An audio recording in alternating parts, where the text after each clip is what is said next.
All right, hey everybody, how you doing? It's John Brewer here, local real estate agent in Delray Beach. I also work on Boynton Beach and Boca Raton.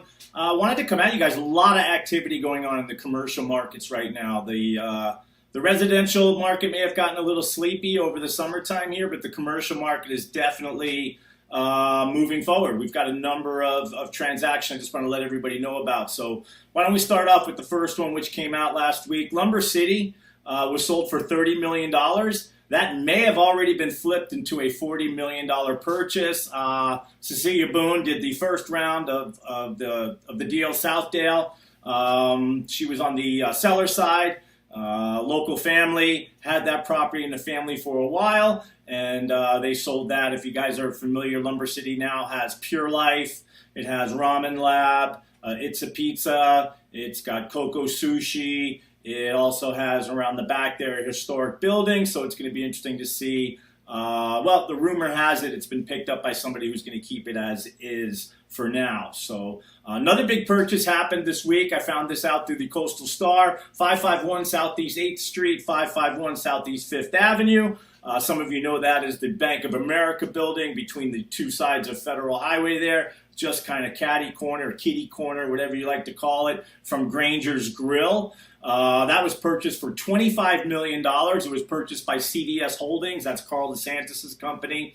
Jeff Pearlman, who is the former mayor of Delray Beach, is also an exec VP there. Executive Vice President there. He said they have a vision for the property.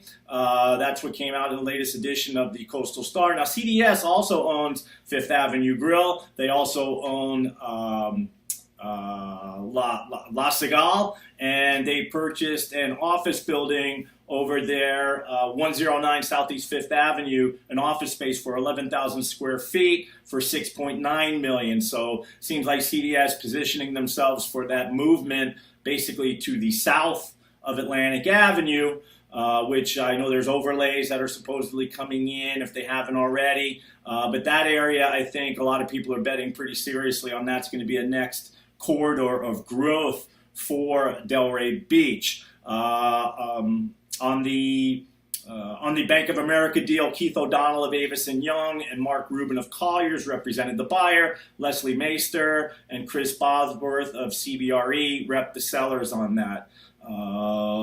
Then we move to the basically Palm Trail area. So Palm Trail area, you guys know, is George Bush. George Bush is kind of secondary artery. It's the only other bridge in Delray. Well, you've got Linton, you've got Atlantic Avenue, and this is the northernmost access to basically the barrier island, A1A, and over to the beaches. So Palm Trail area, Steve Preston of Corcoran just announced on Facebook that they have plans in place for 10,000 square feet of commercial space, 14 luxury homes, 1.16 acres. It's basically a mixed-use property. Basically, it's been assembled. The Gwynn family has owned those properties since forever almost. I think back in the 80s, a lot of these were purchased. For those not familiar, it's right by the Sail Inn. Mary Ann's is actually part of that. You've got Bellarena that's in there. So basically that whole corridor seems to be going under a transformation. For those who know that corridor, we've got Serene going in, 5 townhomes where the old Parliament used to be. We had the old office, medical office building that was taken down. That has now become 117 Modern, which I believe they're sold out there. I walked by there this morning, seems like they are all sold out there. So that's a lot of the stuff that's going on to the east of Atlantic Avenue. I mean, obviously Atlantic Avenue is already built up to the east, so now kind of George Bush is that other artery there. And then we move to the north, and for those of you who know, right by the Willy Wonka Chocolate Factory, 5150, we've got Tiger Woods Golf going in there. That's basically going to be 4,500 square foot restaurant with 2 18-hole putt-putt golf courses there. That should be, they've moved some dirt over there, so I'm not sure what's going on, but they seem to be moving forward. I know on Spradboard we approved some of their plans probably a couple of months ago. Ellie's was purchased for $5 million and is now flipped and on the market for $9.4 million. There's the yoga spot right down from where the Tiger Woods was, 1405 Federal. That's being listed as $4.5 million. That one has plans in place basically. So basically what you're seeing is And this is one of the ways that that commercial real estate gets done. So one of the great things about commercial real estate is it's a value add project. It's not like buying a stock or buying a bond where you're just basically hoping for appreciation.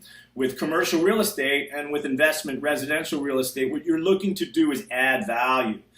So there's three ways to add value to commercial property: reposition, management, and knowledge. So these are knowledge plays. And what I mean by that is these are guys or people, investors that are looking for market inefficiency. So basically someone values a property at a certain price, whether it's $30 million, somebody comes in there and says, hey, you know what, I see more value in this property. Maybe that person was looking backwards when they were doing their comps as opposed to looking forwards and seeing what the property could eventually go for.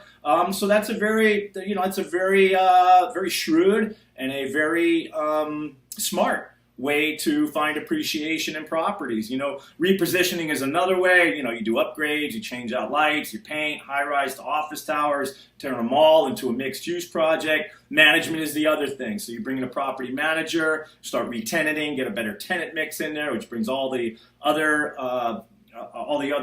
tenants' revenue up. Clean up a property management, things like that. So these are smart moves being made by people around here. I know a lot of folks